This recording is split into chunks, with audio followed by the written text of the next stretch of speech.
Bioparasá, con Ángel Luis Encinas Moral. Martin Mordechai Buber no necesita presentación y tampoco el profesor Ángel Luis Encinas Moral, que es el que conduce, ya saben, este programa, esta Bioparasá. Bienvenido de nuevo. Bien hallada, Raquel, bien hallados, queridos oyentes.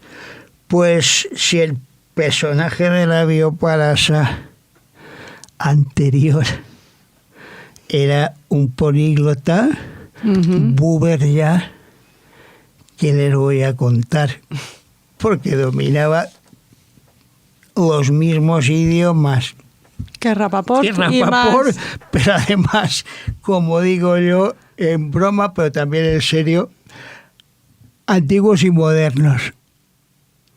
Es decir, es un personaje impresionante, porque es uno de los grandes científicos judíos que encarnan el espíritu del Renacimiento, tanto del siglo XV como el del posterior a la Haskalah.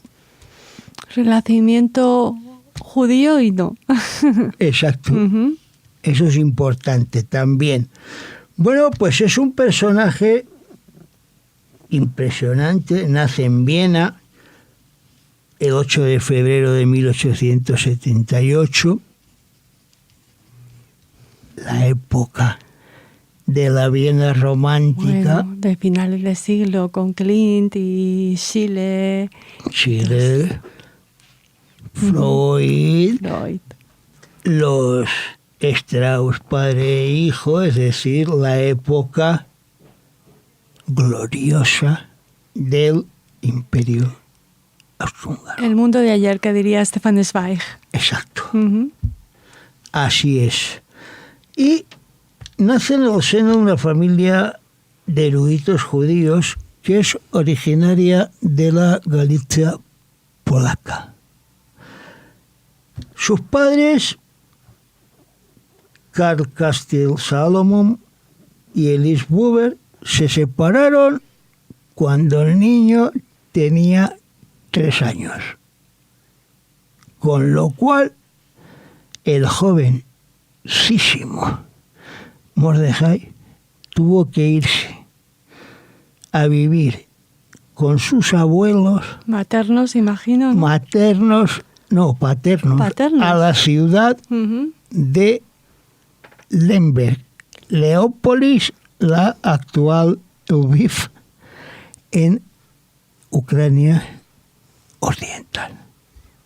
Allí, pues, tiene la suerte de que su abuelo es profesor privado, con lo cual le enseña Yiddish, Talmud, Torah, historia del pueblo judío, y por si fuera poco, es un expertísimo en Midrash.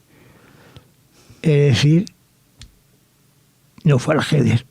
Estudió todo con su abuelo, que además era también un gran especialista en la historia hasídica del este de Europa, y, por si fuera poco, el mejor coleccionista de objetos hasídicos de todo el actual territorio de Ucrania. Un personaje también. Sí. Total. Una cosa increíble. Y además, un hombre que le enseñó al nieto francés y hebreo. Y por si fuera poco, Buber estudia también en el Liceo de Lemberg, donde obviamente en aquella época se hablaba también polaco. con lo cual, pues, llega al año 1896 y tiene capacidad para iniciar una carrera científica que yo calificaría de kilométrica. Ujú. Es decir, estudiando en las universidades de Viena, Leipzig, Zúrich y Berlín. Es decir, los centros más importantes Del mundo de la de ciencia y la formación cultura de la época. la cultura germanas Mm. en la Europa central. Y por si fuera poco, se licencia en economía, política, filosofía, estudios alemanes, historia del arte, psiquiatría y psicología. Madre mía. Ujú. Es decir, toca todo el saber que puede, tanto de letras como de ciencias. Con lo cual es un hombre que va a aportar muchísimo a el mundo judío contemporáneo. Y queridos oyentes y querida Raquel, es el enlace con la parasha de esta semana. Es decir, Ekef, que traduciríamos al español. Por consiguiente, como diría que Felipe González en aquellos discursos cuando era presidente del gobierno, es también el gran transmisor de toda la cultura judía del pasado, que es de lo que se trata en esta parasha de Ekef.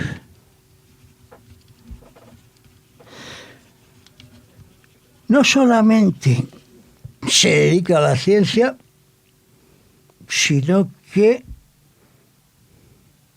participa desde un primer momento en el movimiento sionista internacional,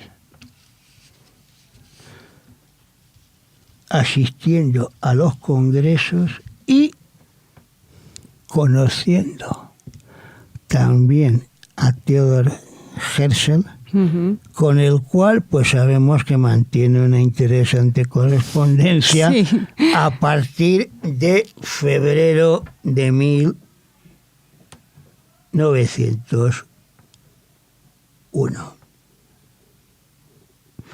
También, cuando está estudiando en Zúrich, conoce a Paula Winkler, una católica alemana originaria de Múnich, con la cual tendrá 2 hijos. Y, curiosamente, con la cual no se casará, según la Halaja, hasta 1907, cuando ella haya finalizado el Giur previo a la conversión. Sin embargo, él, dentro del movimiento sionista, empieza a marcar una postura muy interesante, fundando una revista llamada Die Welt, El Mundo, en la cual pues mantiene una posición bastante independiente con respecto al sionismo de Herzl, al cual no le gustó nada la línea editorial seguida por Buber y le invitó a dejar la redacción, lo cual tuvo que hacer en septiembre de 1901. Pero Buber no se rinde, ¿qué va? Sale de esta revista y al año siguiente es uno de los cofundadores de la Jüdische Verlag, la editorial judía, de la cual es cofundador nada más y nada menos que con Chaim Weizmann, el futuro primer presidente de Israel. Ya. Estamos hablando de personajes grandiosos, todos. Estamos hablando de gente que juega un papel muy importante en la historia moderna del pueblo judío. En 1903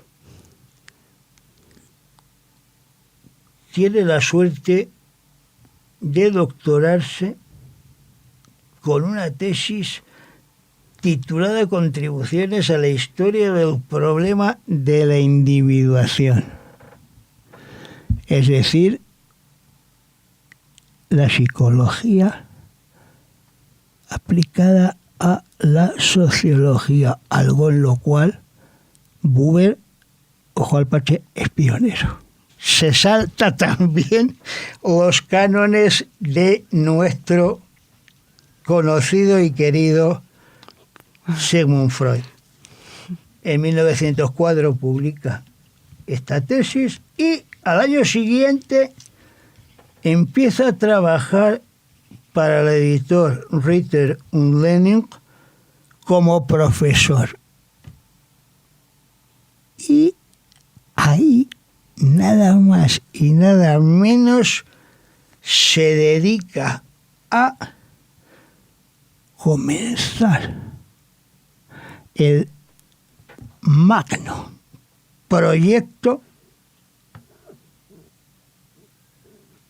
de la serie La Sociedad, una obra estilo alemán en muchísimos tomos donde se plasma precisamente la primera obra de psicosociología, lo cual le da una fama a nivel mundial. En 1906 recopila los textos y los cuentos de mi querido Rabbi Nachman, al cual yo también tuve el honor y el placer de traducir al español, eso sí, pura y masión, cuentos fantásticos, y con ello crea también una visión importante, siguiendo el legado de su abuelo, del mundo jasídico, algo que va a ser inherente y colateral a toda su producción científica y académica.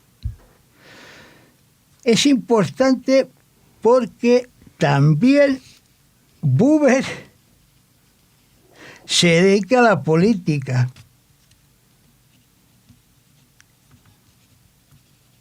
Y en 1908 es cofundador de la Liga Socialista, con los pensadores Gustav Landauer y Erich Mírsam. Es decir, dos figuras importantes dentro del socialismo alemán. En 1916, con Salman Soken, edita la revista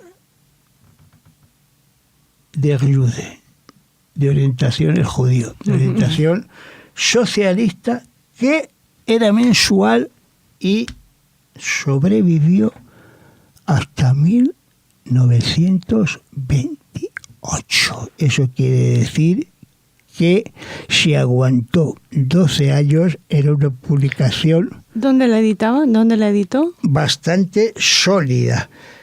Esto lo editaban en Berlín, si en mal Berlín. No recuerdo. Si mal no recuerdo. De Viena. todas maneras, consúltalo. Y ese mismo año empieza a trabajar también y publica la obra Yo y tú en alemán, pero en español tendríamos que decir tú y yo, ¿no? Evidentemente, y comienza a trabajar con Franz Rosenberg el libro titulado De Schrift, es decir, la escritura, una adaptación del Tanaj al alemán, para que fuera accesible no solamente a los alemanes, sino también a los propios judíos, muchos de los cuales, como sabemos, se habían asimilado, ¿no? Asimilado, sí. De 1924 a 1933 es profesor y posteriormente profesor honorario de Estudios y Ética Religiosa Judía, nada más y nada menos que en la Universidad de Frankfurt del Main. Y se va de este centro universitario en 1933 tras la llegada de Hitler al poder para evitar tener que pasar la vergüenza de ser expulsado por los nazis. Sí. Es decir, hasta para eso tiene estilo.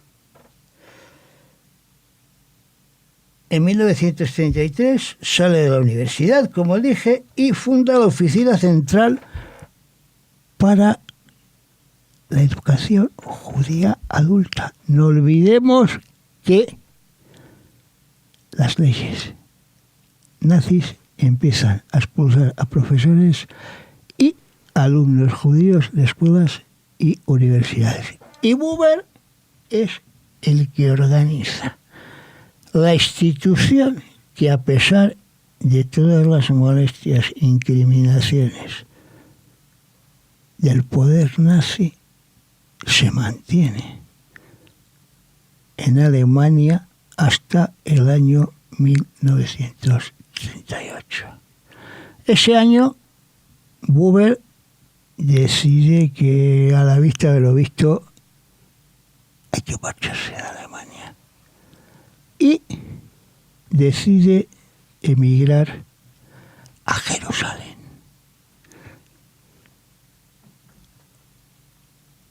Con muy buena idea y con una visión muy clara del futuro, pues su casa fue saqueada y destrozada el 9 de noviembre de ese mismo año. 38, la noche de la Kristallnacht, ¿no? Exacto, la noche de los cristales rotos. Pogrom. Bueno, pues con ese pogrom terrorífico de los señores Goebbels y compañía, pues Buber llega a Jerusalén. Y allí, pues es profesor de sociología en la Universidad Hebrea de Jerusalén desde 1938 a 1951. Es decir, marca también toda una época bastante interesante de la última etapa del mandato británico y la primera del jovencísimo Estado de Israel. Y allí también continúa dedicándose a la política y funda nada más y nada menos que un movimiento llamado Yehud, que perseguía nada más y nada menos que la buena convivencia, la amistad y la armonía entre judíos y árabes. 1951 es para Buber un año importante, no solamente por el hecho de jubilarse en la universidad, sino porque el Estado alemán le concede el premio Johann Wolfgang Goethe de la Universidad de Hamburgo. Es decir, uno de los mayores premios académicos de Alemania. En 1953 recibe el Premio de la Paz del Comercio de Libros alemán, que es otro gran premio de los editores alemanes. En 1955 se encuentra en Nueva York con Hannah Arendt y Gershom Scholem para fundar nada más y nada menos que el prestigiosísimo Instituto Leo Baeck, Centro de Documentación e Investigación de Judíos Germanohablantes. En 1956 edita la obra Caminos en la Utopía. En 1963 fue laureado con el premio Erasmo y falleció en Jerusalén el 13 de junio de 1965. Nos deja leyendas hasídicas, 2 modelos de fe, modelos del bien y del mal, el problema del hombre, Gog y Magog. Es decir, temas que eran actuales entonces y que hasta un momento, lejos de perder actualidad, lo siguen siendo absolutamente. La gozan absolutamente cada día más. Para terminar de decir que Buber fue 10 veces nominado al Premio Nobel de la Paz y 7 veces al Premio Nobel de Literatura. Es decir, a pesar de que no le dieron ninguno de los 2 premios, nos da igual. No le hacía falta. Exactamente, creo, y seguramente que a él tampoco. Con todo este currículum, a ver quién le tosía en el mundo académico. Ángel, un placer aprender contigo y descubrir más sobre este gran personaje de la cultura, del pensamiento y de la ciencia. Esto, Raquel, es debido a vosotros y a los oyentes, porque sin vosotros, yo evidentemente ni por asomo habría aprendido todo lo que estoy aprendiendo de historia de pensamiento y de halajá judaica con esta bioparasa. Bueno, tú eres un ejemplo más de que los sabios sois los más modestos del mundo. Muchas gracias, yo de Ángel. sabio no, todavía soy aprendiz.